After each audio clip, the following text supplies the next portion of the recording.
Good to go. Good morning, everyone. The time is now 9:37 a.m., and I call to order the March 14th, 2026 meeting for Elsie Whitlow Stokes Freedom Public Charter School. Welcome to our board meeting.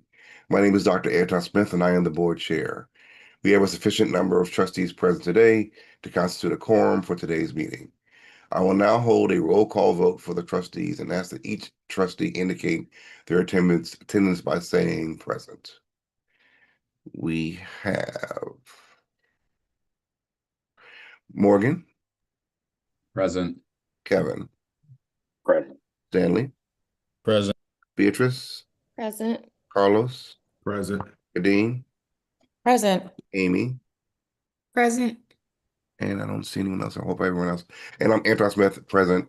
So once again, we have a quorum, so we will move forward with the board meeting. The first order of action is the approval of the agenda for today's March 14th meeting. So I'll make a proposal that we approve the March 14th agenda for this meeting. Can I get a motion to approve the minutes for today's meeting? I motion to approve the minutes for today's meeting. Thank you, Morgan. Morgan appropriately makes a motion. Is there a second? Second. Kevin Moran appropriately seconds it. Is there any discussion? There being none, it being appropriately moved and seconded, we will have a roll call vote to approve the agenda. Starting with Morgan, Aye.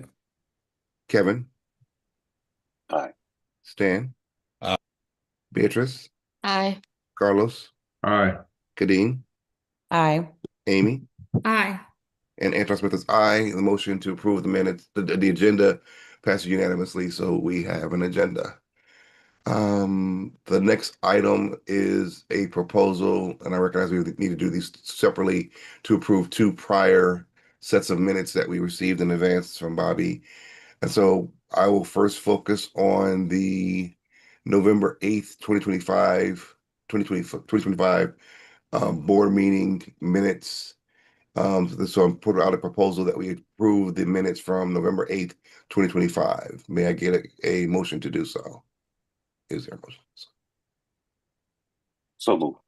Moved by Kevin Ryan. Is there a second to approve the November 8th, 2025 minutes? Second, although I did just send you and Bobby, I think we should update the description of the closed session to match the Open Meetings Act and the agenda from that week. So it's a small tweak, but Okay. it doesn't substantively change anything. But Okay, great. Thank you, Morgan. So approving the minutes from that meeting have been appropriately moved and seconded. Is there any discussion? Just to be clear, we're approving minutes, but there needs to be some kind of change to the minutes that are being approved. Yeah, I was hooked in our description of closed session, because it's under the Open Meetings Act, it should fall into one of the buckets for that closed session, which was the case when we held that session. I just think the description, I think it just says governance and personnel matters right now on those minutes. About why we went into closed session. So And I think we need to expand it for the actual to mirror the Open Meetings Act language, just so it's very clear which exception we relied on. Does that make Then sense? I would propose that the actual motion, I would propose that we approve the minutes with the change that the governance committee chair, Morgan Hensley, has just suggested. Okay, okay. So the proposal is to approve the November 8th, 2025 board meeting minutes, inclusive of the changes proposed by Morgan to the label for the closed session. That is the proposal. Is there a motion to approve the minutes inclusive of those changes? So move. Okay, so properly, you make a motion to do so? So move. Yeah. Okay. And then is there a second to approve it with including changes?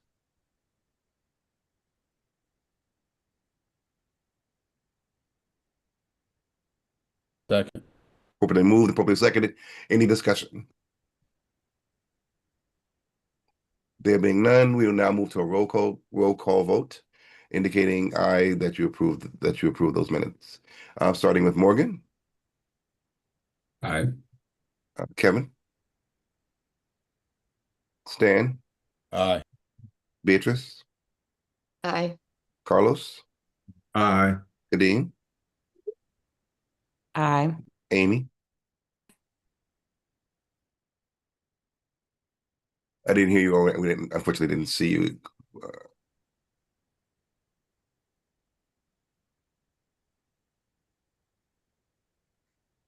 I said I. Okay. All right. I wanted to at least have you on video. Perfect. Okay, Yeah. get perfect. And Anton Smith indicates aye. And so the motion to approve those March 8th, I'm sorry, no, November 8th minutes has passed. Then the second set is there's a proposal to approve the December 8th special board meeting minutes. May I get a motion to do so, or is there a motion to do so? I motion to approve the December minutes. It's been appropriately moved by Morgan. Is there a second? I second. Appropriately seconded by Beatrice. Any discussion? There being none, we will move to a roll call vote to approve the December 8th special board meeting minutes, starting with Morgan. Aye. Kevin. Aye. Stan. Aye. Beatrice. Aye. Carlos. Aye. Amy. I. Kadeen. Aye. And Anton Smith is aye. The motion passes. We have approved the minutes for December. Great. Okay. At this point, Julia, are our young scholars. So, one of my most favorite parts of our meetings, we have the return of our young scholars from each of the campuses, who are going to talk a little bit about the school and what's going on as they help lead their peers. So I always love to hear from them. So it's been a little while since we've heard from them. So we have two great folks. I'll turn it over to Bobby if he wants to do a little intro for our young scholars, and then we'll hear from them. Yes, good morning. We have our Brooklyn Student Government President, Katie Vaughn, and we have our representative for the East End Student Ambassador is Genesis Tate. And they're going to present. Katie and Genesis, do you want me to present and then you guys talk it through as I share my screen? Okay. Do you guys want to do Rochambeau to see who goes first? You don't have to. All right, Katie, I'm gonna let you go first. So let me go ahead and pull up your presentation, and then I will share.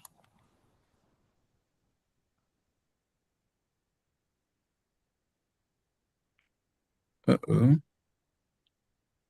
For some reason, your presentation didn't open. Give me just a second.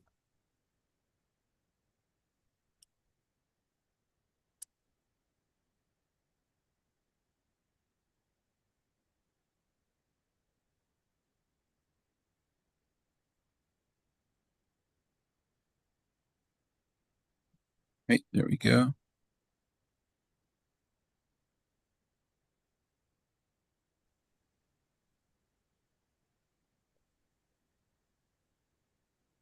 And can everyone see her presentation?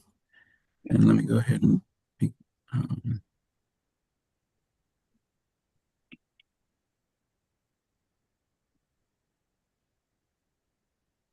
Julie, on Google, is it view? Like to make it bigger? You would just Slideshow. want to press Slideshow. There that it is. slideshow Slideshow. button. Yeah. Okay. Yeah. It was being covered by my. All right, Katie, you are on. Okay. Good morning. I'm Katie Vaughn, and I'm in fifth grade French. I'm the president of the Brooklyn Student Government. So far this school year, the student government has done a lot of things, such as idea boxes. We chose the theme, planned, and made a playlist for the Friendship Ball, which was space.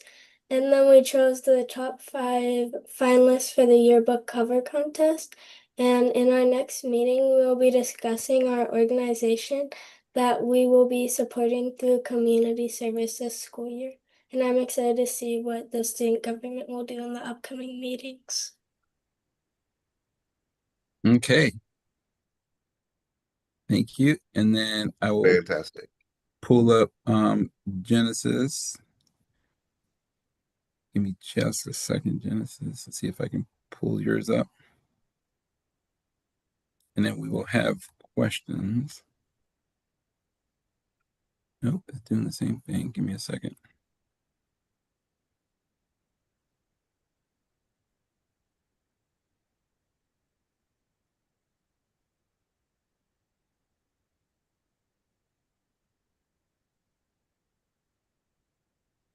All righty. Okay, good morning. Hold on, let me share the screen. Okay. And then slideshow. All right, can everyone see? No, I can't see. Mhm. Oh, now I can Yep. see. Good morning. My name is Genesis Tate, and at East End, we've been talking about the student ambassadors have been talking about the journey of the monks in Plum Village, a mindfulness community. And the monks have traveled all the way from Texas all the way to DC, teaching people how to slow down and practice kindness through the walk for peace. And during this walk, the monks moved quietly together, focusing on calm breathing and positive thoughts. The goal is simple but powerful. When we feel peaceful inside, we can help create peace in our schools and communities. And at East End, what we did was we did a peace circle because we learned that peace does not start with big actions, it starts with small daily choices. Mindful breathing and slowing down can help people respond with kindness instead of anger. Inspired by these lessons, our student ambassadors work to spread peace throughout Stokes East End community by encouraging kindness, respectful behavior, and positive choices during our school-wide peace circle. And we demonstrated the 3 key IB learner profiles, which was inquirers. We researched and learned about how people around the world promote peace. And we were caring. We encouraged kindness and respect throughout our school. And we were reflective, and we thought about how our actions can make our school a more peaceful place. And then here is a picture of 4th grade French student ambassador Rivers Xavier watching the monks in Washington, D.C. as they peacefully walk to the Capitol. Thank you. Thank you. Thank you Quickly, both. And if folks have questions for Katie or Genesis.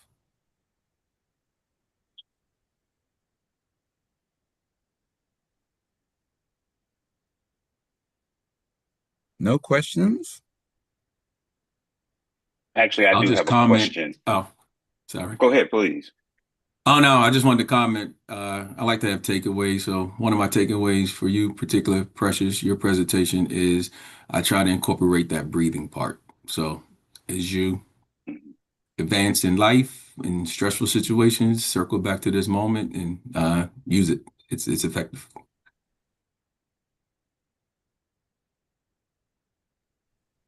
I would just like to comment that the young ladies that presented just make us proud. We're just so proud of the work that you're doing, and you represent us well. And thank you for sharing your time and your talent with us this morning. Katie, I have a question for you. You talked about the community organization that you wanted to that you're planning to work with this year. Do you and your classmates have any idea of the kind of organization that you want to support?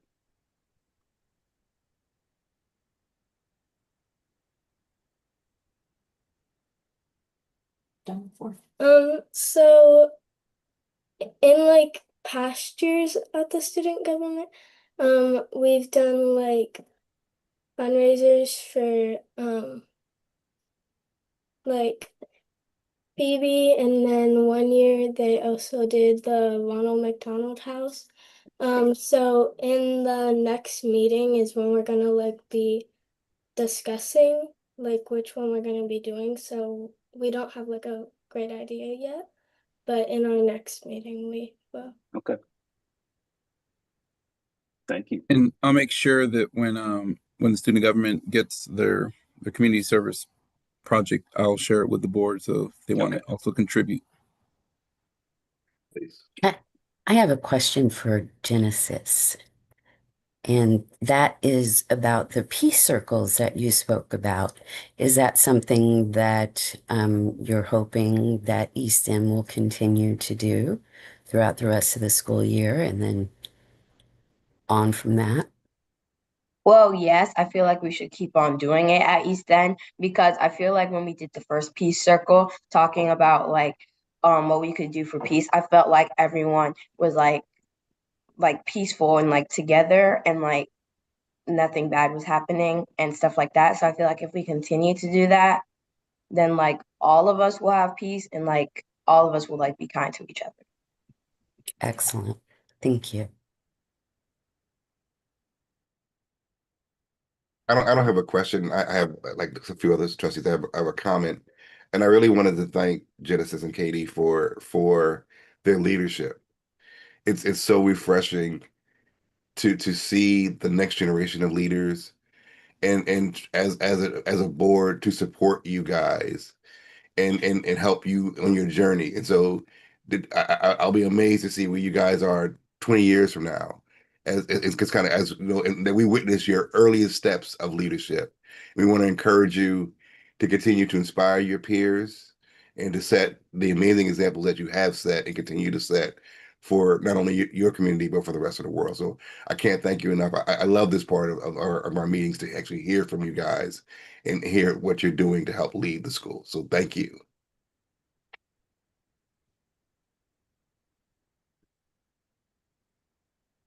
All right. Well, thank you so much for joining us this morning. Enjoy the rest of your Saturday. Like everyone said, you make us proud. And enjoy the rest of your wonderful Saturday. Take Take care. care.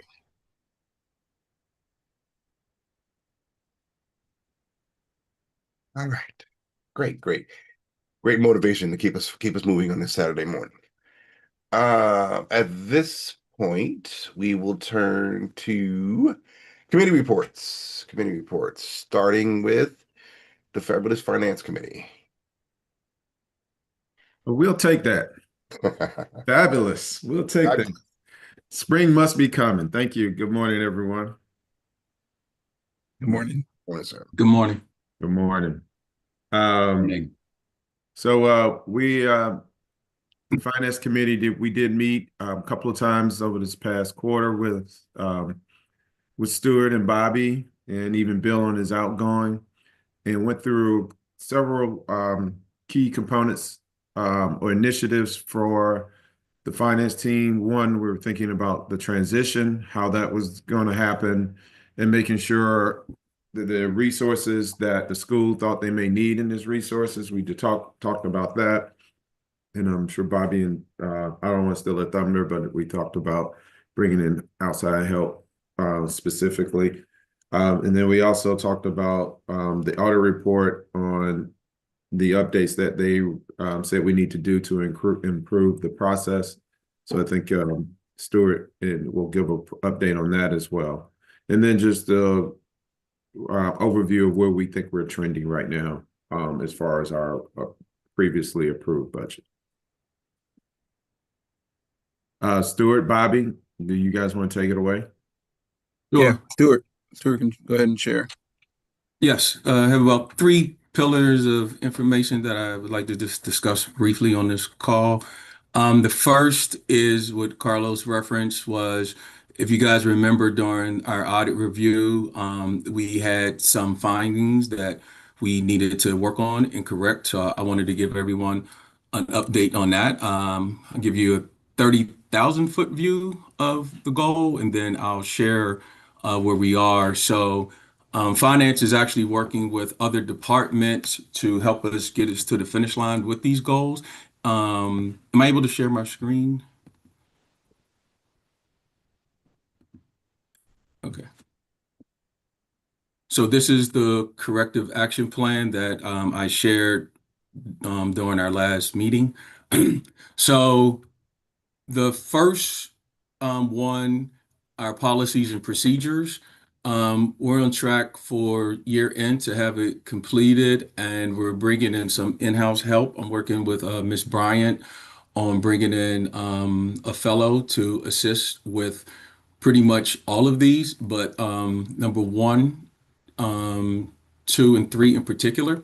For number four, five, and six, they're pretty much all kind of connected to one another.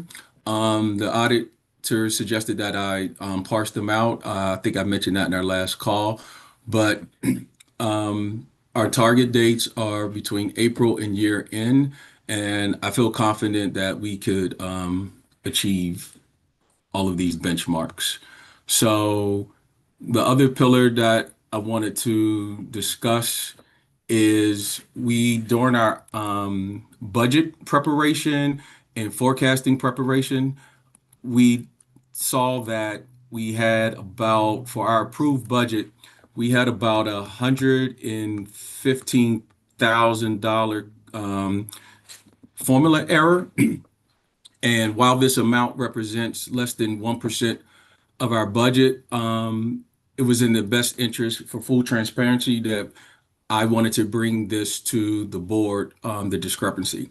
So what this formula did was the approved budget had about a 25,000 surplus, and right now we're showing about an 89,000 deficit. So to proactively address this deficit, we're implemented targeted cost control measures on selected budgeted line items so we can remain on track for the remainder of the year.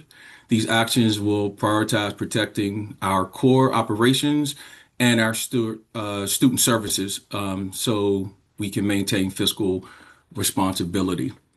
That will lead into our forecast for the remainder of the year. We are about 65% complete, as 8 months are complete for fiscal year 26. And right now, our our revenue is ahead of schedule, roughly about 80%. I'll share my screen. Apologies. Let me go back for a summary.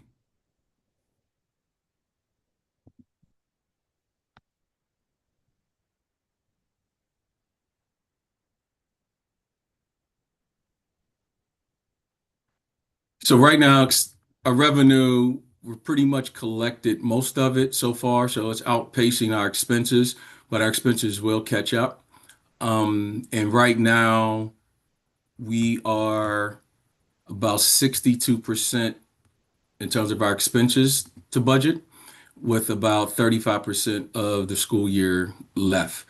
If you guys recall, I don't want to get into the weeds on it too much, but this non-cash expense is factored in to bring the deficit down to the 90 that I just mentioned. That is an accounting rule that we have to account for on the books, but it's not actual cash going out the door. The revenue, our expenses, our revenue is in a strong position, which will help with this deficit as well.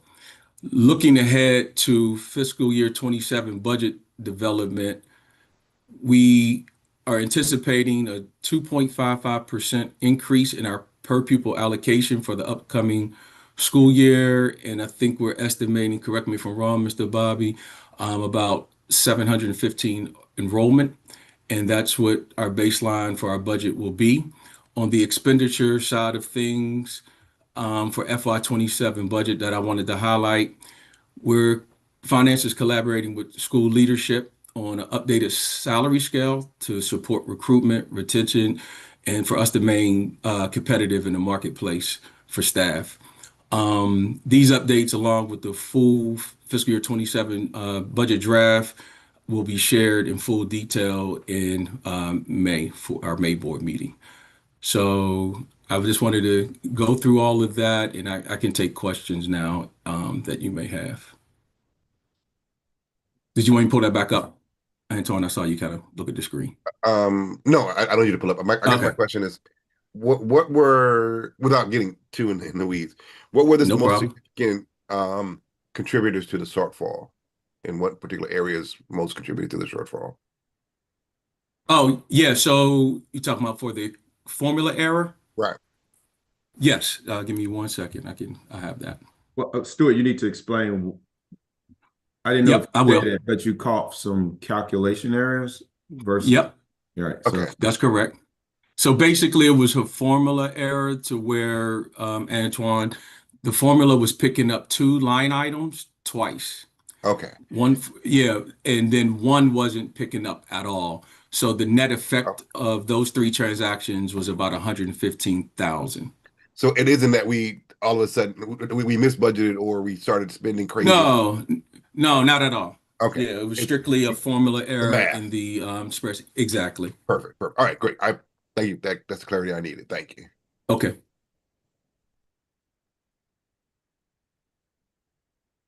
And thank you, Carlos.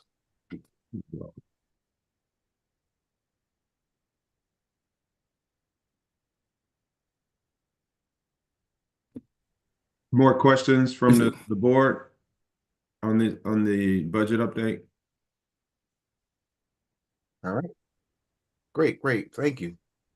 Then at this point, we will turn. I'm in adjective mode today, so we will turn to the glorious governance committee for their report.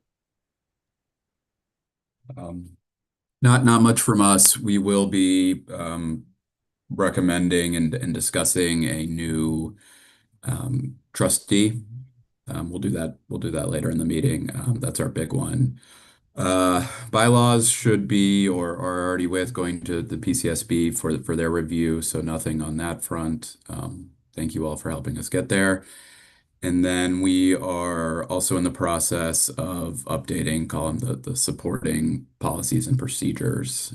So I think I have now the universe of all of our documented policies. They're all being, if they're not already there, they're being transitioned over to our new share file site, which for those of you who don't have access yet, I will send out an email and explain how you can find all the documents now in one place. And then the governance committee will be going through those policies, seeing what's still good, what needs to be updated, and then we'll come back to you all with the updates. I have a question. I know there was a push with school leadership to archive all documents in one location, and kind of asking everyone to kind of pull things together. Is there a status report on how that endeavor is going? Yeah, so Julia has gotten us a block of the school's share file, that as I understand it will just be accessible to board members, and so there's some information walls there. And I've kind of surveyed the group here, the people who have been on the board for a long time, and asked them to upload any old policies, any files like that. And so the bulk of that is there. The one portion that I suppose hasn't been migrated over, and I'm not sure if it makes sense to, is our files that are still on LiveBinder, which does a nice job of storing our meeting minutes and agendas. But there's some other policies and orientation materials that are interwoven there, that we still need to discuss and have a think on of where the best place for those to live is.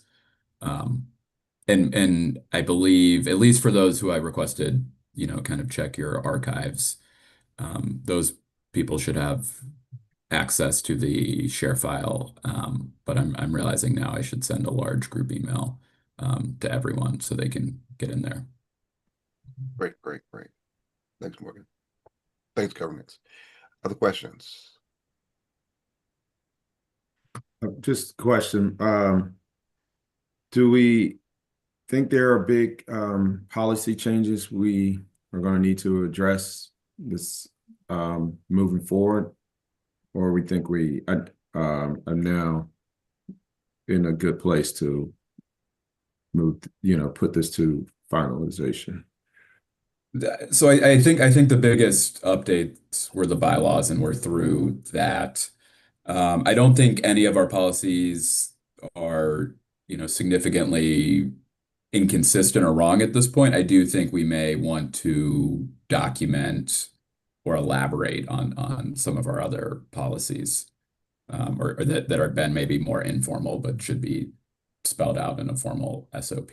And then I should back up. The reason I asked that question, I read an email from the charter school board about a lot of changes coming along, and so I just didn't know if, and I haven't been I haven't been tied to what those things are happening. If we were going to be impacted or needed to change anything, and I'm also coming from just a level of mistrust from our federal education and just our federal governments and how it's trickling down through the state and charter. So that's why I kind of asked the question, but maybe it's not warranted to be in that mindset. I think there's an upcoming series of like next year, Yeah. of like mandatory for every board member. It's going to be like mandatory training through the DC Public Charter School Board. I don't have the date. Is it March 27th? Is the last one? Is it March 25th is the next one. Yeah, and And it's kind of everybody like should have gotten an email from the charter board system. and But and my understanding, these aren't the actual trainings, right? These are just kind of like more discussions. yeah, I think these are, if I'm not mistaken, somebody please correct me if I am. I thought these were voluntary. But I know that a number of folks here were on the first one that happened. And I know I'm planning on being on the next one and subsequent ones. So Yeah, just they so I are can they learn. are substantive. So the first one I think was on just general board governance. This last one was Yeah. on academic, and the what is it, the Aspire framework. I'm not sure what the third one's on. They're substantive, but to Bobby's point, they're voluntary currently. They will become mandatory for everyone, starting next year.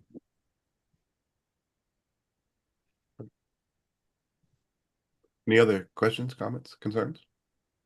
Just to close the loop though on your point, Carlos, I will commit to before in the next few weeks, and certainly before the next meeting, sharing the topics of policies we're going to target and update, for y'all's input before we actually take a pen to them.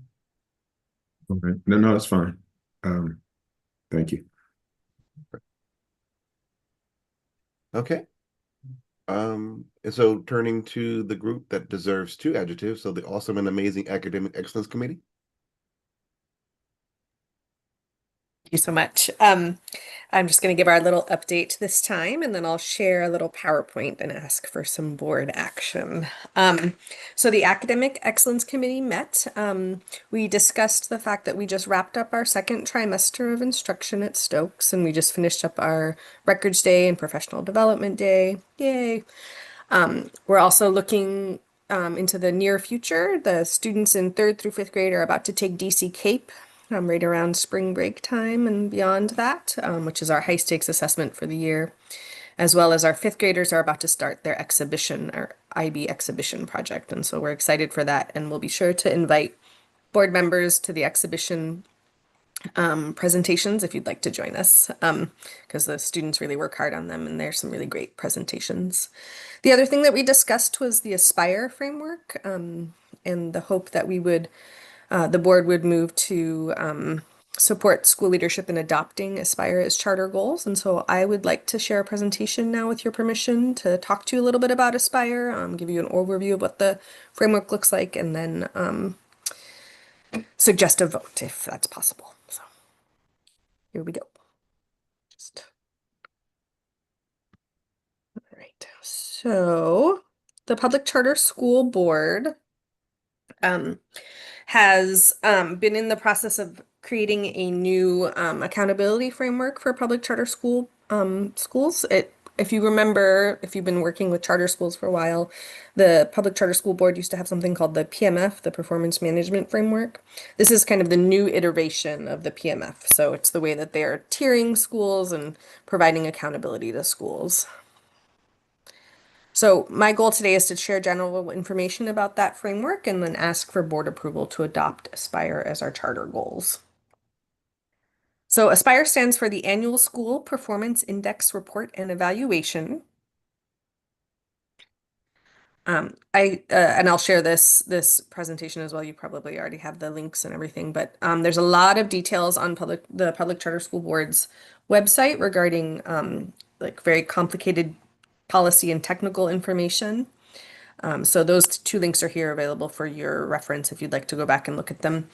It evaluates and reviews schools' performance in service of their mission and students with 4 measures. And so the 4 measures that Aspire takes into account are school progress, so that's typically growth measures, school achievement, which is like how well we're performing on our standardized assessments effectively, school environment, which takes into account how well our teachers are providing instruction to our youngest students, as well as re-enrollment rates and attendance rates.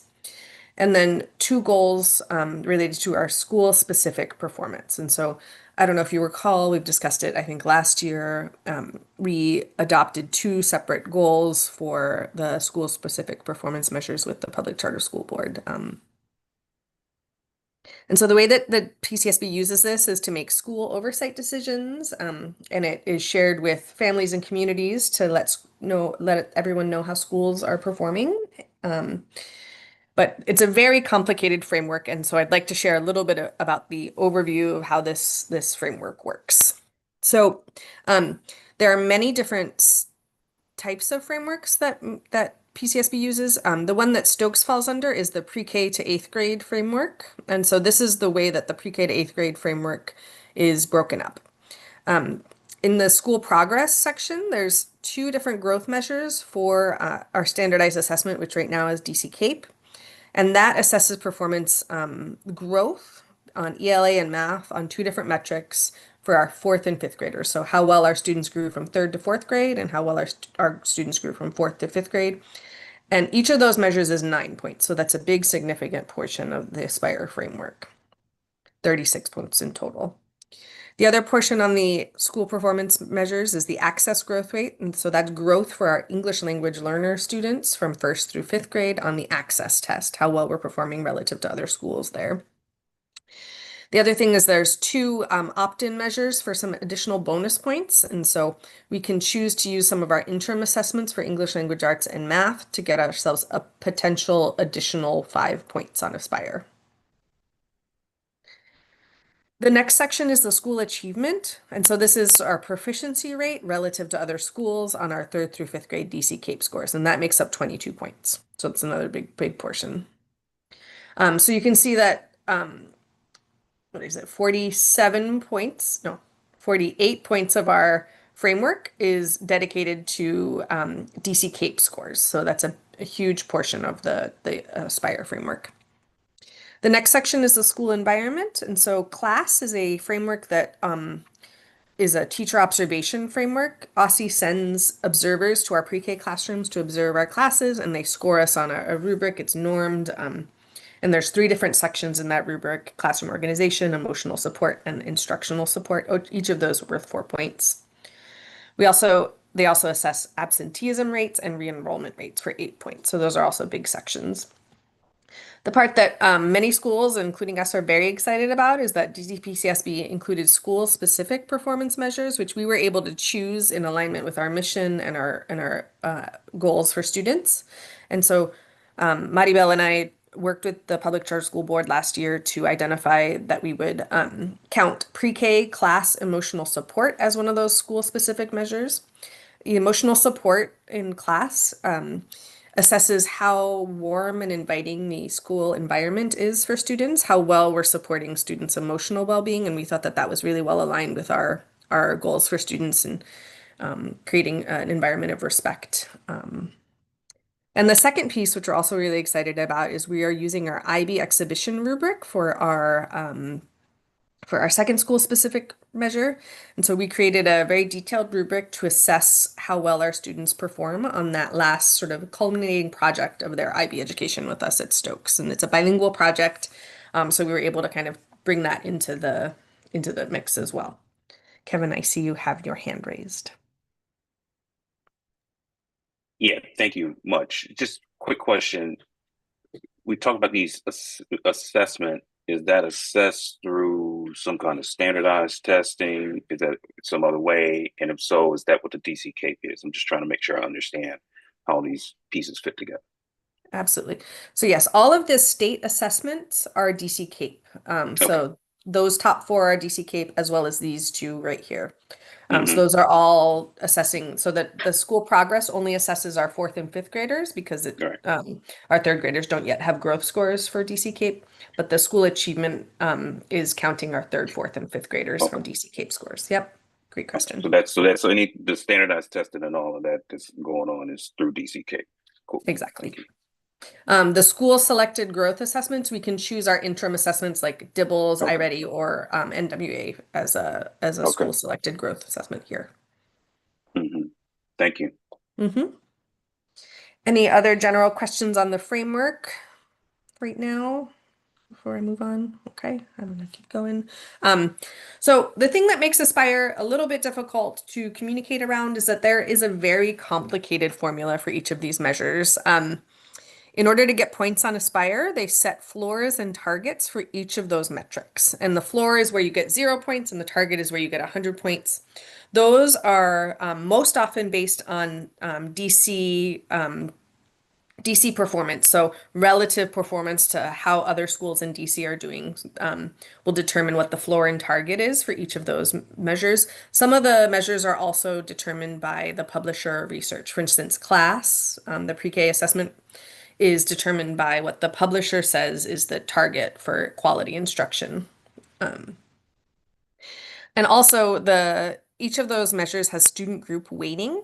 So depending on the measure and the number of students in each of your groups, it varies, and I'm going to show you a little bit more about that in a second. And also race and ethnicity points are given depending on the number of students in each group. So let me explain that a little bit more. So this is what the student group's percentage weight is. So if we're thinking about the school achievement measures, like the DC CAPE ones that we just talked about, each student in this framework doesn't count just once, right? It's weighted depending on if a student falls into various subgroups.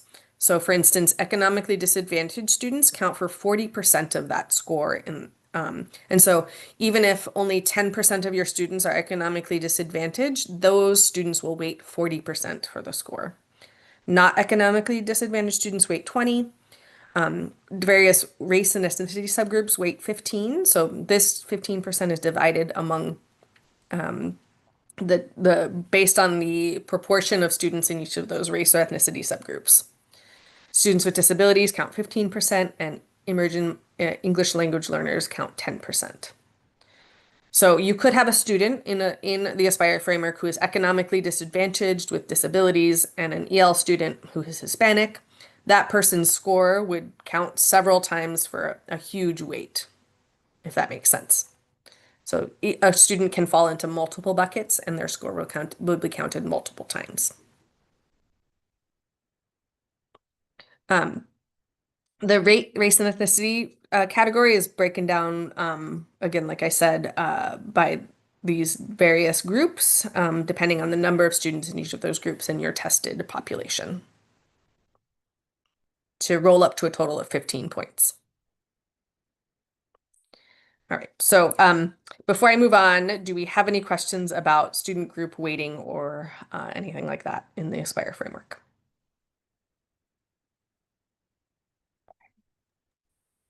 All right, so I had a quick question. Go for it. Is the weighting between economically disadvantaged and race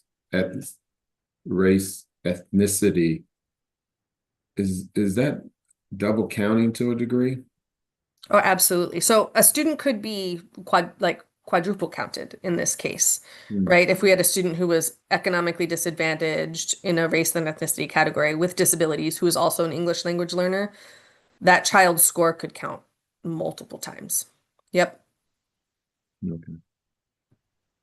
So that's what the comment I was going to say. So if we have a student that's counted multiple times and they do well, great, good for us. Students counted multiple times and they don't do well, we get doinked on several Buckets. of the weights. Yeah, and so what this has turned out to be in terms of data for the public charter school board is that these Aspire scores vary pretty widely year to year based on how students do and what the end size of your student groups are. So, at one of our campuses, particularly at Brookland, we have a very small end size in our upper grades of students who qualify as economically disadvantaged. So we'll usually have like 12 students who qualify as economically disadvantaged. So you can imagine like if 4 of those students score high or low or grow more or less, that weights our Aspire score, changes our Aspire score pretty drastically year to year.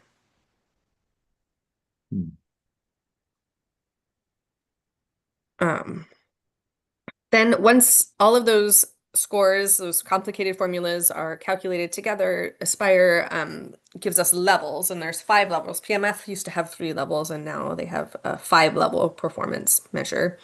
Level 1 being the highest, and level 5 being the lowest. And so you can kind of see here what the percentage breakdowns are of all of these, and how PCSB uses those levels is that they use it sort of as an external communication tool about schools, but also as an accountability tool. And so level 1 schools are typically allowed to replicate or expand. Level 2 schools may be allowed to replicate or expand.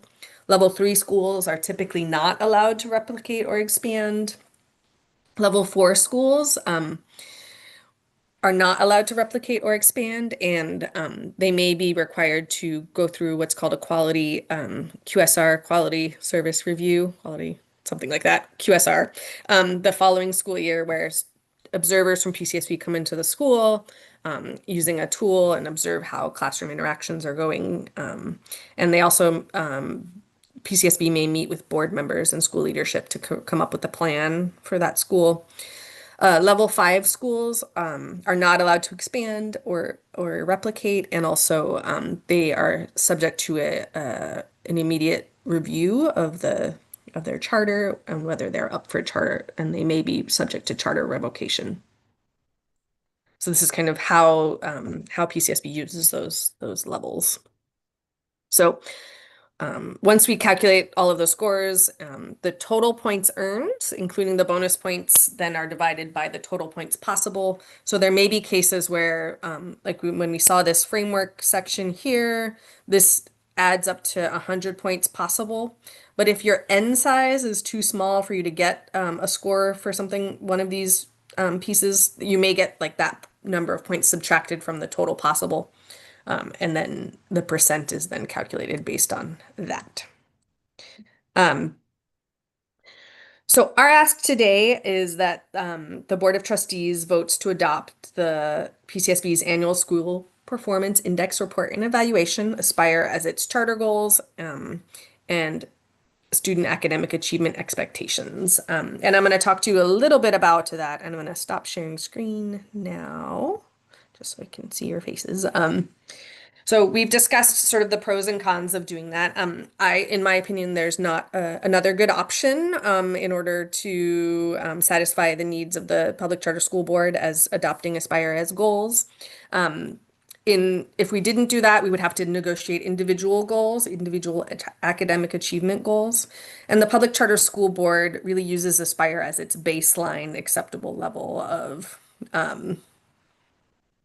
goal negotiation. And so unless there are cases where schools have a really unique model, like they're serving a really specific population of students or maybe adults or things like that, it's not really recommended that you do something other than adopt Aspire as goals. And so we had adopted the PMF as goals previously, and my suggestion is that we just continue to use the public charter school board's accountability framework as our charter goals. There is, room in there for us to show what we do particularly well with those school-specific measures, and those count for 10 points. And so that's helpful for us to really highlight some of our mission-driven pieces outside of the standardized test scores. But Kevin, I see your hand. Yeah, just very quickly. Thank you, Julia. If you've mentioned this a little bit, on some more specific pieces throughout your conversation, but overall, how well is Stokes positioned to achieve the goals, the Aspire goals as they're currently structured? Yep. So Aspire, they have not yet publicly published any score reports from any of these frameworks. We do expect that, we do have currently different academic achievement levels at both of our campuses. And so we expect that those levels will probably be different. The good thing about Aspire is that it does track growth as a really significant portion of the scores. And so we're hopeful that, even if our Easton campus isn't scoring as well on the achievement metrics, that the growth will help us there. So Thank you. I'm wrestling with something. I don't want to make sure I'm clear on what I'm wrestling with.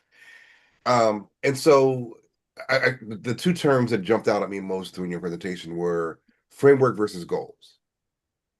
And so what's clear to me is that Aspire provides a lens through which to look at the performance of the school, a framework.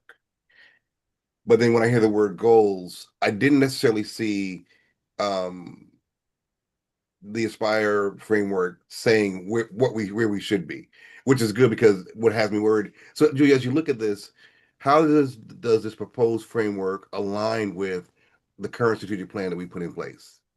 Are there goals that are is there conflict? So what's going to do to the word goals from the Aspire vantage points causes me a little heartburn in terms of the plan that we just approved.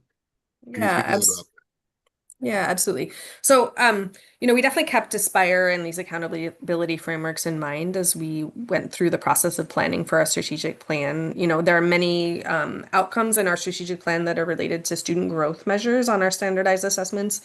We included additional standardized assessment growth measures in our strategic plan that aren't necessarily touched by Aspire, like the target language assessment that we use that would not be considered in this, and early childhood assessments and things like that isn't necessarily in this framework. But we also definitely included growth on standardized assessments as a part of this, the strategic plan. Additionally, it was good to be able to include the school specific measures because we're an IB school, that the exhibition is a really important part of our experience for students and the culminating project of their time at Stokes. And so it was really lovely to be able to include that as a part of this framework as well. I hope that and so it's tied to our yes, and so what I'm hearing is that we've already prepared for in the strat plan the need to gather data, look at data, and this is just another lens by which we can achieve our already established goals. So it isn't a requirement for a new set of goals or a revisiting of the plan. It's just a different framework by which we would look at our existing plan. Yeah, exactly. And another piece I forgot to mention, just and you saying that reminded me, is that one of the big parts of our strategic plan also includes ensuring that we're focusing on our subgroup data. And so that we're trying to, close those achievement gaps and increase the growth and metrics for our English language learners, our special education learners, and our economically disadvantaged students. And so that was a really big push for us and something that we've been working on hard, and as well as it is in our strategic plan. And so this aligns well with that as well. Perfect. Thank you. Perfect. Other questions for Julia? Julia, you mentioned that there's not really another accountability option. And so if we notice after adopting Aspire that the first couple of years of metrics don't seem to be aligning with our actual student achievement, and I guess would we have the option to stop using that as the sort of a metric or accountability option and look at other choices or ways that might align better with our student population groups? Yep. Great question, Amy. That we can definitely revisit this decision to adopt Aspire as our charter goals.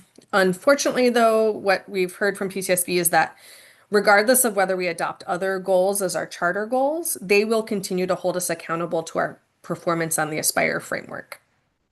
And so we can adopt other goals as our charter goals, but you know, they're still going to take our Aspire framework goals and performance and use that as a measure to see how we're doing. So Okay. yes, but I don't know that it really serves us to do that. Okay. Thank you. Quick side question, Julia, embedded in this process, are there avenues for the schools to provide feedback about how it's working, what needs to be tweaked? I'm hoping that they welcome feedback, so it's kind of for Amy's point, an evolving framework that continues to meet the needs of the folks that make use of it.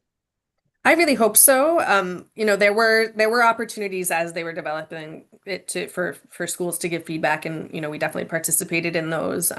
My biggest concern with Aspire is the volatility of the scores. That really concerns me a lot. The previous PMF framework did a lot of weighting of it with a 2-year average, that this framework doesn't do. And so my hope is that, and I can't imagine that PCSB would want a framework that is so highly volatile. Like 1 year, you know, putting a school at level 4 and the next year they're at level 2 and the next year at level 4. Like that doesn't seem like it's a good message to be sending publicly. Right. So my hope is that as they continue to collect data and start publicly reporting this information to folks, that they'll realize that they may need some additional adjustments that include 2-year weighted averages and things like So, that. so you're not a 4-4-4-1 pull your charter. Yep. Makes sense. All right.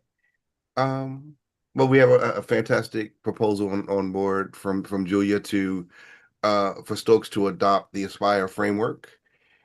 Is there a motion to do so?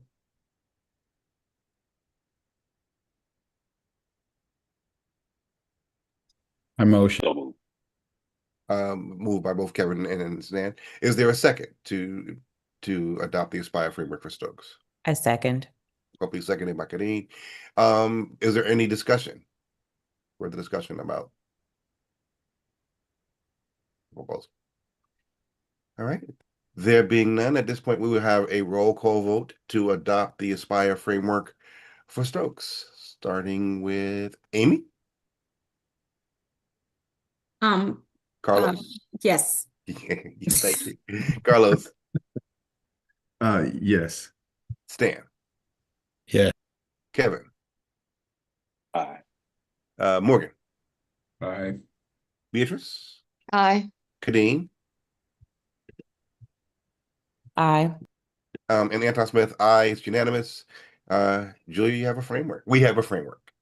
Bobby, we have a framework. Awesome. Thanks very much, everybody. Awesome. Great job, Julia. Great job. All right. Then at this point, that was academic excellence. The Dynamic Development Committee, it is your opportunity to share.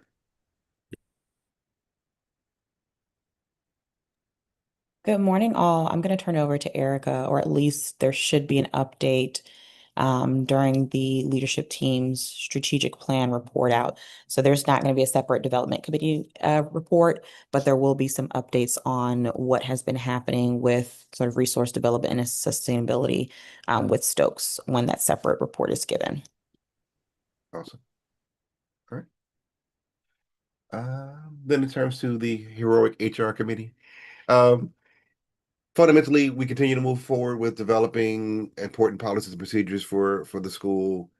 Looking to make sure once again that we've got the right folks in the right positions with the right skills to do the work that the school really needs to do. So we continue to grind. Michael continues to work under Frasia's leadership, and so we're making progress. And so I'm happy with the HR committee that we've assembled to help support the school, and we continue to move the school in the right direction from an HR standpoint. Any questions, comments, concerns?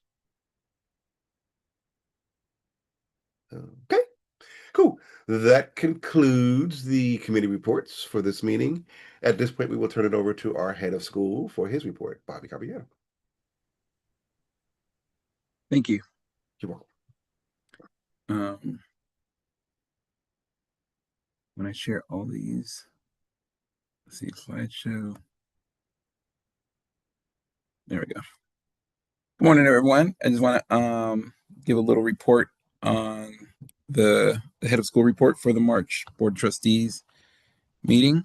We'll be talking about, hold on, there's something, how do I get rid of this?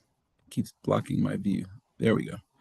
We're going to talk about MLK Day, Black History Month, Hard Bargain Farm, the government of Quebec.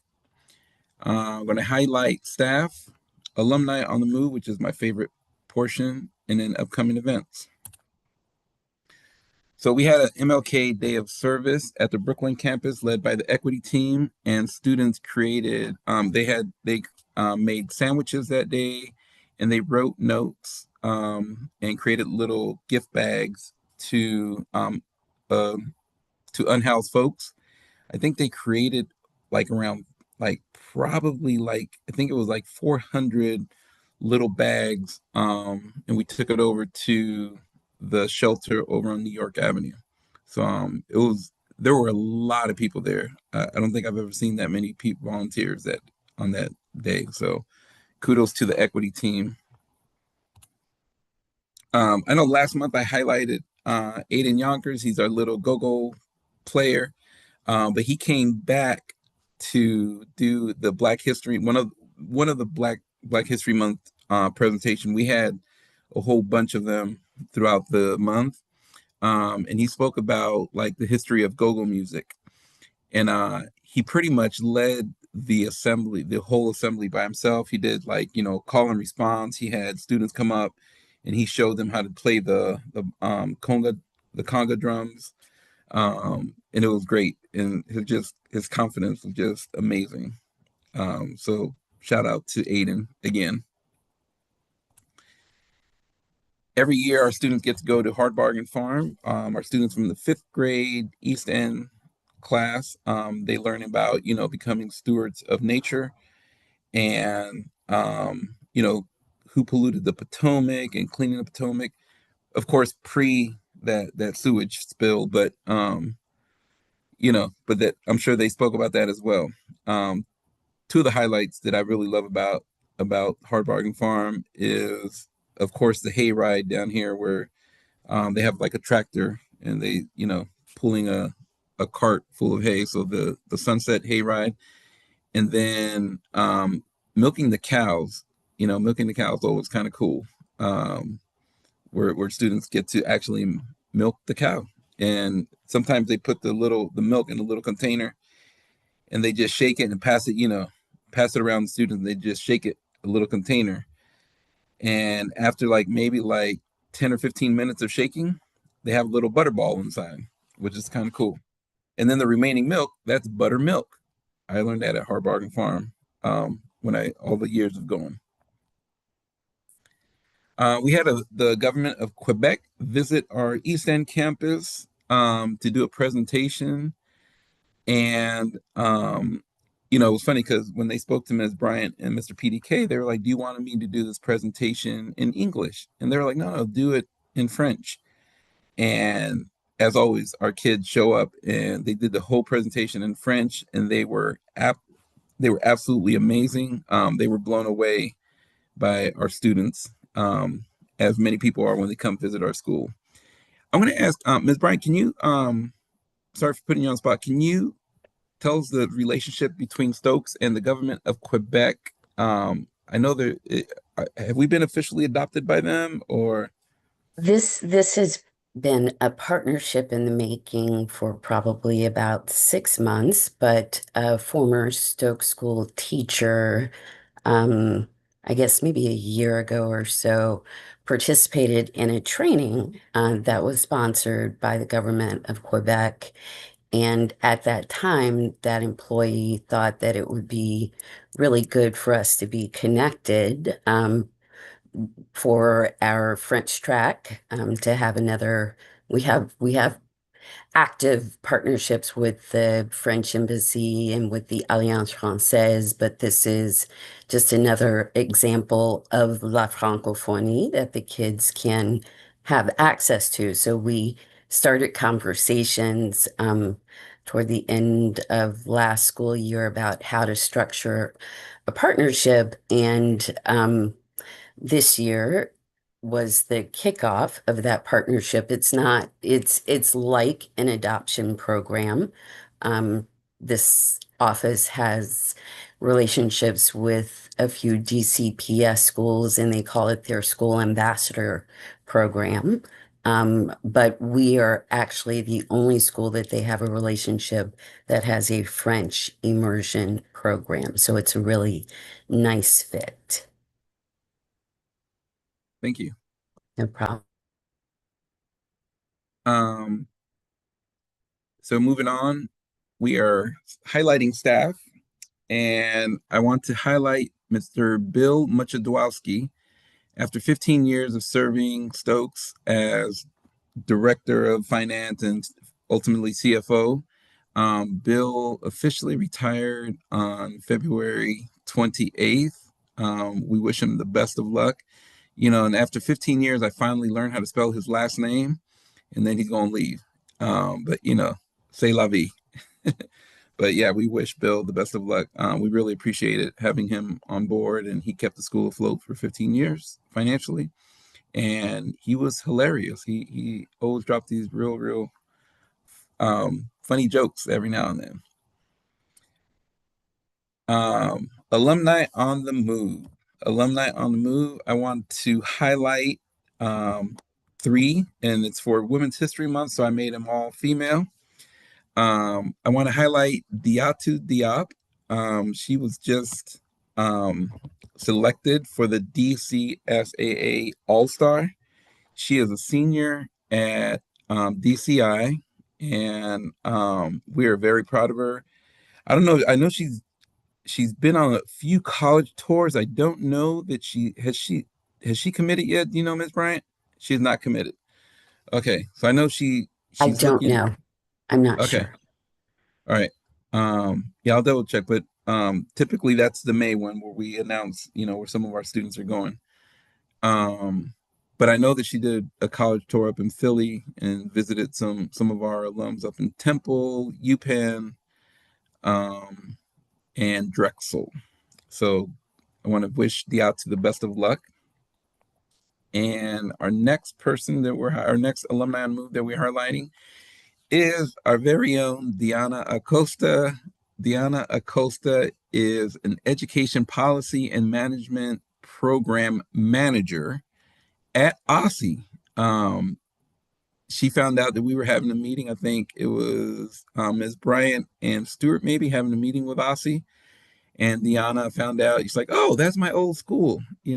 So Diana is just an amazing, I can't say enough about Diana. She's just such an amazing young lady who's just, makes us proud. She just makes us proud. And then finally, I am going to talk about Lauren Ebel. I ran into Lauren's parents the other day, and I'm like, hey, how are Lauren doing? How's Mark doing? And this and that. And Lauren's father's Nigerian, and Lauren's mother's African American, Black American. And Lauren has dual citizenship. So Lauren is currently playing professional basketball in Spain. However, I did not realize that for the Summer Olympics, she actually played for Team Nigeria. So it was one of her highlights. She showed me like pictures and stuff like that. There was one picture where she's actually trying to block Brittany Griner from the US basketball team. But yeah, it just makes us so proud. And her brother Mark is down in Texas, but we're not going to talk about Mark because it's Women's History Month. But just super proud of all of our alumni, right? All female? Yes, alumni. All right, and some of our upcoming events. We have the French Spelling Bee on April 2nd. I believe that will be held at the East End campus, and we will have the Consulate of France as one of the judges. We have our volunteer breakfast on April 10th. And then I believe we're going to have Jazz in the Garden again this year, but I'm not sure. Ms. Moore, are you aware of Jazz in the Garden? I don't know who's the one who, or Ms. Bryant, do you know about Jazz in the Garden? I know that Senora Donato is organizing it. I don't have the dates, but she did confirm recently that it was going to happen, and Ms. Moore may have more details. It's scheduled for May 1st at the Brooklyn campus, and students will be involved. Some after school students will be involved in poetry writing workshops prior to that, and they will present their poems along with other folks who may want to read their poems. Cool. Will you be performing a new poem? It is likely, but I haven't written it yet. Okay. Please perform, Ms. Moore. Excuse me? I'm sending a special request for you to perform, Carlos. Oh, okay. Thank you, Carlos. Well, since you asked me to, I will. Okay. Great. And I'll make it a point to attend. Okay, sounds good. And as a segue to that, what surprisingly didn't make Bobby's report. I want to do two things. I want to thank the trustees who attended the Spanish-French basketball game. Oh, yes, I forgot about it. Particularly Beatrice and Stan, but the VIP of trustees clearly goes to our own Morgan, who was the sole referee and took it so seriously and was so focused on his job. I think he gave the first technical foul in the history of volunteer basketball. It was so amazing. So special shout out to, once again, I want to encourage trustees to attend events as possible. Our presence there does really matter. Staff love to see us, parents love to see us. So if you can make any of the events that Bobby listed, please do so. But once again, I want to thank the folks that have attended prior events, and particularly the folks who showed up for the basketball game. It was a wild time. It was almost had a fight. It was very interesting, very very intense, but a fun time, an absolutely fun time. And we have pictures. Yes. And and speaking of fight, I didn't know Morgan had so much fight in him. He's like, man, get out my face. Get out my face. Get out my face. I was like, it was a clear path foul. And I stand by my call. He became my hero when he called the tech. He officially became my hero. So thank you everybody that showed up, and once again encouraging other trustees to continue to stay involved with the school. Yeah, I forgot the basketball game. I'm so sorry. I got you covered. Thank you. Okay. And that concludes my report. Thank you. Okay, we will now pivot, and I think we did a bit of this, to the discussion, actions, and voting items. So we've already done the Aspire framework. So we will now pivot to the strategic plan update. Julie, do you want me to share, or do you want to share, or? I'm happy to. Okay. Yep, give me just 1 second. Oh. Go. There we go. Sorry about that.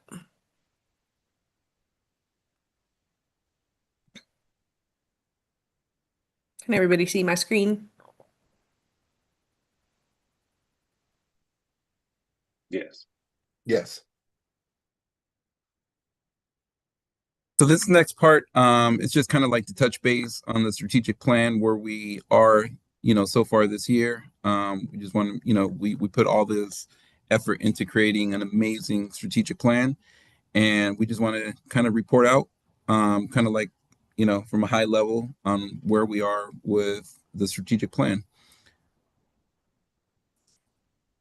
And next, so yeah, so as you know, the strategic plan is from July 1st, 2025 to June 30th, 2030. What you're going to see is a very high level overview of our plan and where we are. And you're going to see three different things, either on track, delayed, or pause. So on track means that the year one initiatives are completed or on track to be completed by the end of year one, which is June 30th. Delayed means that it's been some progress, but we're just not quite there. And it might not make the cutoff of June 30th for completing them. And then pause means that some of the initiatives we had to move around and reallocate for another year due to changes in priority, but we're happy to report that none of our initiatives are on pause. So each person's going to report out with their um, bucket list, and yeah, we can go ahead. Hi, everyone. So I'm going to kick us off with our first domain in the strategic plan, which is people and partnerships. And as you see here on the left, right underneath the picture, this people and partnerships is anchored in our goal to sustain and enhance our scholars' academic achievement, social emotional development, wellness, and commitment to social justice. And within this domain, we have 4 areas of focus, and I'm going to briefly walk through where we are in terms of progress in each area. And I'm also going to highlight some key initiatives that are connected to them. So the first one is our curriculum design, implementation, and review, and we are on track in this area. And 2 major initiatives that we've had this year was, as you know, the launch of our new ELA curriculum, EL education. We've seen really strong engagement from both staff and students, along with just growing confidence with our teachers. We've also developed the school MTSS playbook, which helps ensure greater alignment and consistency in how we provide academic, behavioral, and social emotional supports to students across the different tiers of intervention. Our second focus is faculty and staff effectiveness. We are also on track. One of our key initiatives that we are doing is re-envisioning our MOI and EOI evaluations and goal setting processes.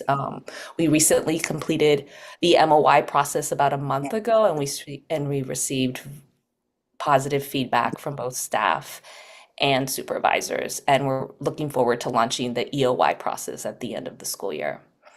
We've also partnered with an external consultant who has been providing ongoing professional development since August of this year with our instructional leadership team, and that is helping strengthen their leadership capacity. Our third focus here, family engagement, we're also on track. And this year we've just been assessing and refining our existing family engagement structures and reflecting on what is working well and identifying opportunities to further strengthen those structures. Our both family engagement coordinators from each campus, they participated in a professional learning experience with other charter schools where they were engaged in discussion and they explored really strong family engagement practices and shared ideas, and that really prompted a lot of thoughtful reflection. And finally, our last focus, after school and summer program, we are slightly delayed here. And with our after school program, we are still building and developing the systems and structures that we need to ensure that the program runs consistently and effectively. And also, we have continued to expand and strengthen our Stokes summer programming, and we're excited to move into our 3rd year of implementation pending grant funding. And this year, we're planning to add 2 additional grade level classes, and we're going to add PE to the program. So we're really excited about that. So overall, in people in partnership, we are on track with our progress, and we're really excited about the impact that this work will have on our scholars' success.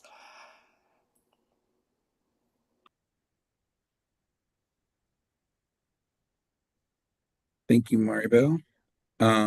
Next, we have infrastructure, systems, and processes.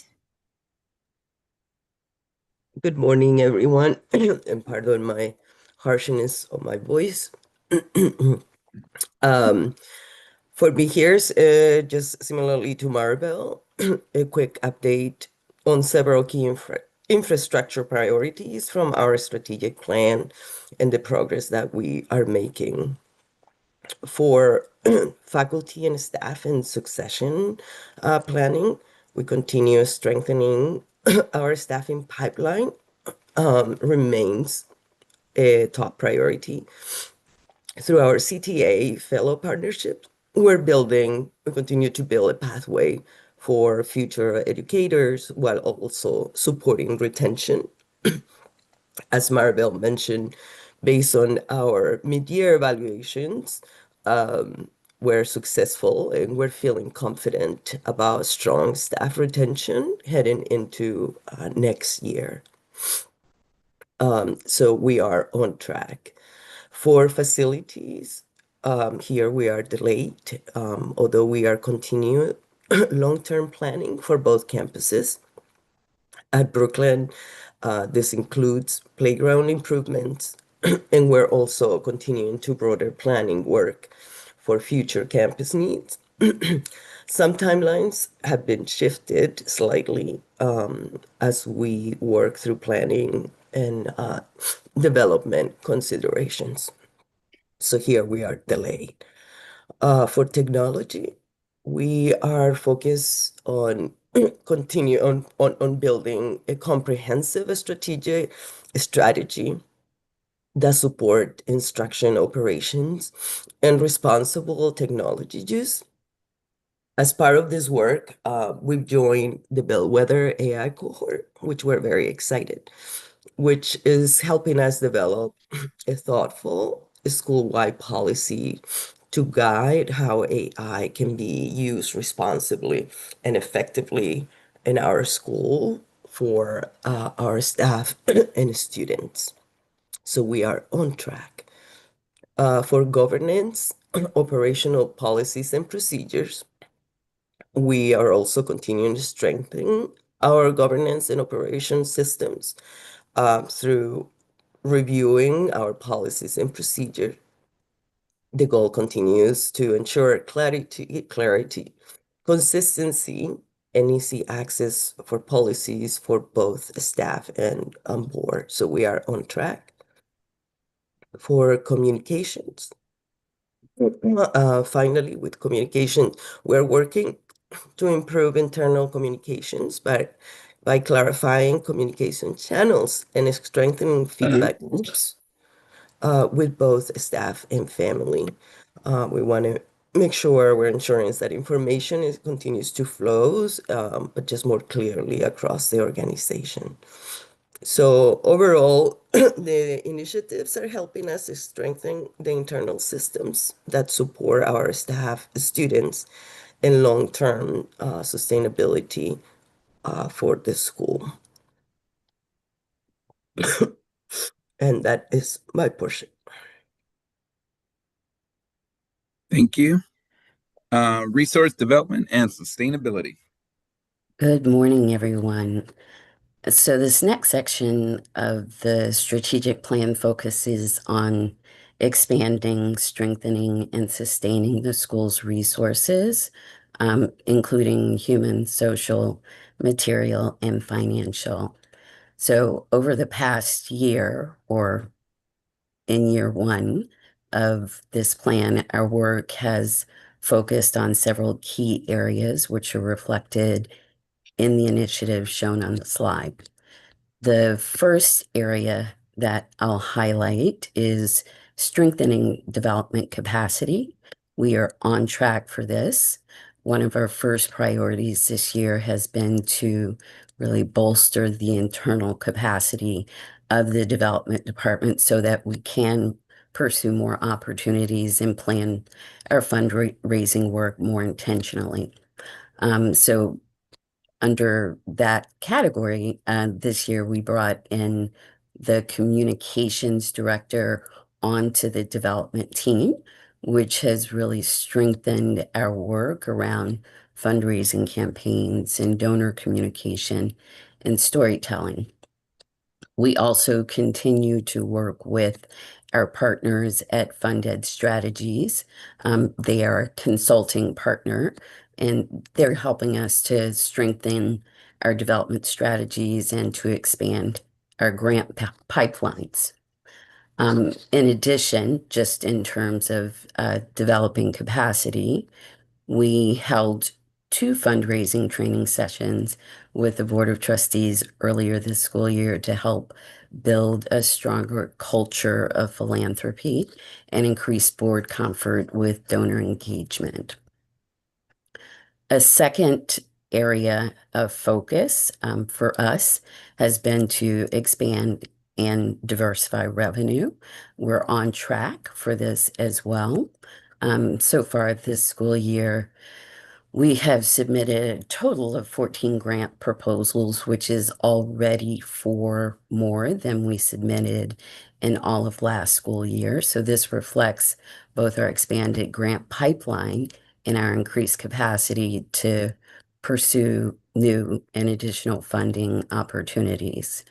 We've also launched a monthly giving program this year, which helps us to build a base of recurring donors and provides a more predictable stream of philanthropic support. So far, we have 6 monthly donors, but hope to build that number over time.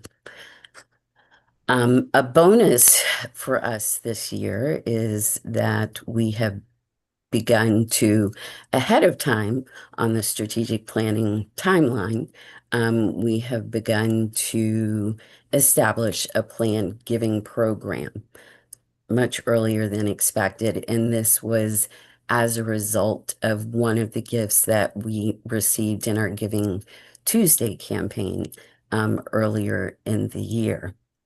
And speaking of Giving Tuesday, this campaign was our most successful to date with participation from families, staff, alumni, board members, corporate partners, and donors, as I've reported previously, giving through different avenues, including donor advised funds and qualified charitable distributions. Another area of work has been partnerships, growing partnerships, and increasing alumni engagement. And for our year 1 initiatives, we are on track. We've been expanding relationships with mission-aligned partners. Mr. Bobby mentioned earlier in his report our newest partnership with the government of Quebec, their office in Washington, D.C., but we also have a new partnership with the Hispanic Chamber of Commerce, and we continue our partnership with the French Chamber of Commerce. These not only support our development efforts, but also help to create meaningful programmatic opportunities for students, as Mr. Bobby described in his presentation.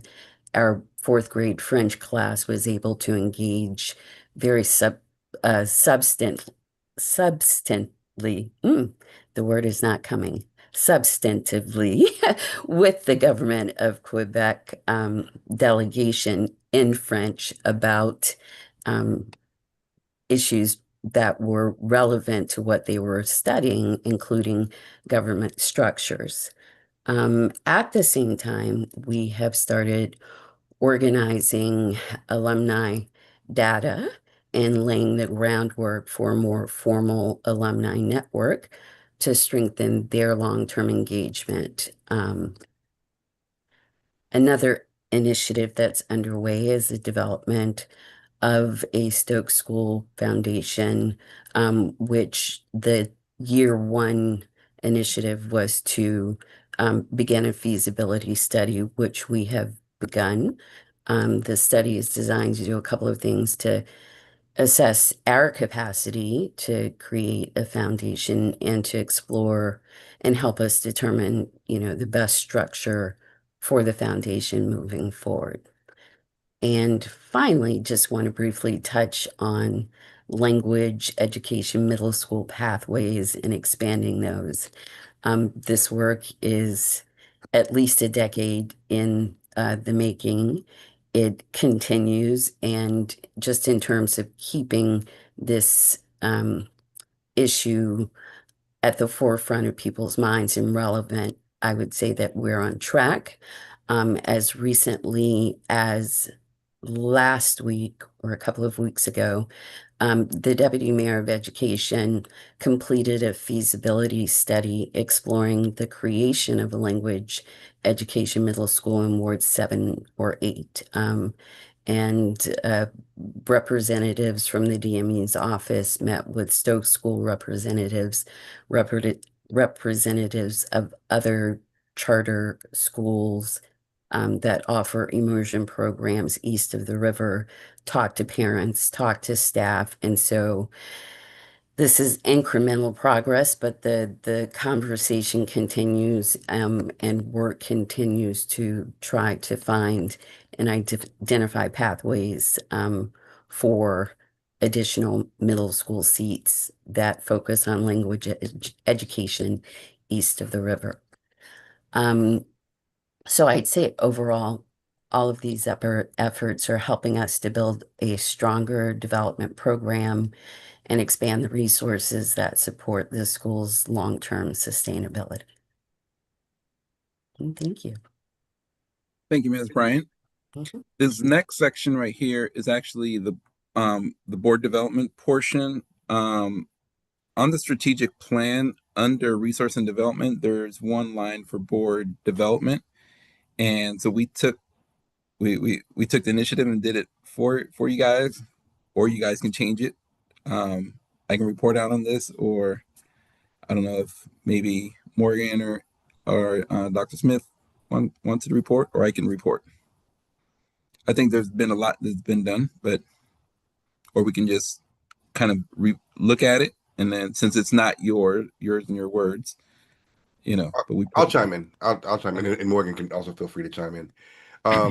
One of the things that we've been focusing on are, and Morgan, I think, talked to it a bit earlier about developing, redoing the bylaws to really restructure how it is that we function as a board, as well as developing clear policies and procedures to govern how we work.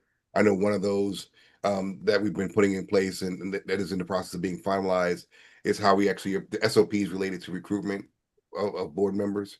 And so there is quite a bit of movement in terms of I won't say fixing, changing some of the ways that we've historically operated to make sure that those approaches still work optimally today.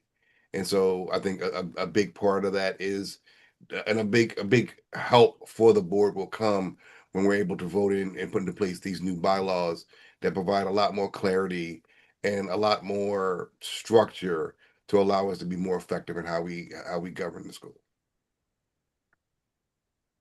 Cool. Thank you. Sorry, Bobby, just one more on that last point. That third bullet on trainings and best practices, that is kind of targeted to align with the PCSB's trainings that are coming up. And I will say they're usually at noon, middle of the day, noon to 1. But there is always a session, a breakout group session in these trainings, or at least there has been in the first two, where you and 3 or 4 other people from other boards are placed in a group to kind of talk about what you're learning from that day. And I have found that quite helpful because that's one of the only insights we really get into how other boards address certain topics. And so I would just encourage everyone, actually I had two pieces of encouragement on that point. Try to get something out of those breakout sessions. I've been trying to gather information on how other boards are handling some of the current challenges, because it's not always public. And then on the recruitment strategy, please keep, and another plug to please keep sending your qualified contacts our way, because we need to keep building the pipeline. And I think my final piggyback on Morgan's piggyback is, in terms of assessing current board strengths and weaknesses, there have been multiple conversations between myself and governance about what it is that we're missing from a talent standpoint for the board. And so our attempts to fill roles in the board, I think, are particularly strategic and particularly well focused on deficits and areas that we need to shore up. And so I'm definitely encouraged that we're being more intentional about who we're looking to recruit and not just trying to we're trying to be intentional about who we put on the board, is and I'll leave it at that in terms of the roles that we need to fill in the areas that need to be shored up. Thank you. And then moving on to the last one, learning, storytelling, and continuous improvement. And the ones here are advocacy and thought leadership. So we continue to partner with local and national different partners as thought partners and leaders. And the more we do it, the more we get called to do it. And so we're on track for that one. The storytelling, we are on track for storytelling. We're creating a series of promotional videos, and we're also meeting to publish the next version of A Place to Call School. As most of you know, The Place to Call School is our 20th year? 20th year anniversary book. So we've been meeting to publish the next version of that and continue to improve our marketing techniques.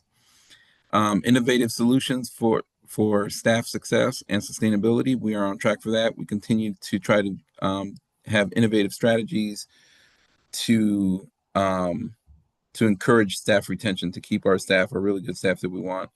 And again, we're in conversation about different initiatives about home ownership and different benefits for our staff, including creating a more sustainable schedule for our staff.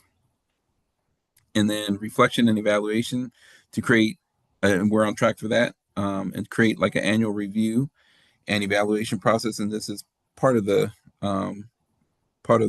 review of our strategic plan. So we are on track for that as well. And we're doing, like myself and the whole C-suite, we're meeting and touching base once a month about where we are on the strategic plan, and then during our one-on-ones as well, where we are on each other, where we are on each of the buckets in our own little categories. So next steps for this is that I think Ms. Julian Johnson and Carolyn Hutton have been meeting, and they're going to finally put it all into like a really nice looking report, similar to what the annual report looks like.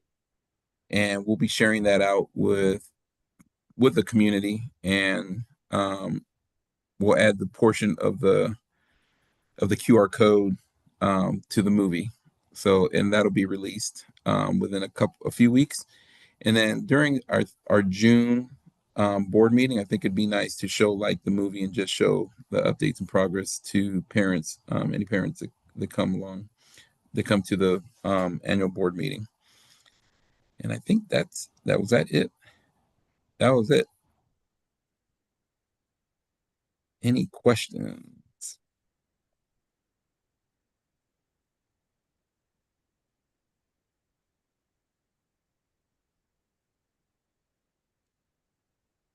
Cool. That was my educator giving wait time. I think that was sufficient enough. Okay. Okay. I concur. All right. Thank you. Then at this point, I would like to make a proposal that the trustees move to closed session to discuss the appointment, employment, assignment, promotion, performance evaluation, compensation, discipline, demotion, removal, or resignation of government appointees, employees, or officials. Is there a motion to do so? So move. It's been appropriately moved by Kevin. Is there a second? Second. Properly seconded by Morgan. Is there any discussion? Then at this point, we will have a roll call vote to move to closed session, as the trustees indicate aye if they agree to the motion, the proposal. Morgan? Aye. Kevin? Aye. Stan? Aye. Beatrice? Aye. Carlos? Aye. Amy? Aye. Dean? Aye. And Anton Smith is aye. It is unanimous.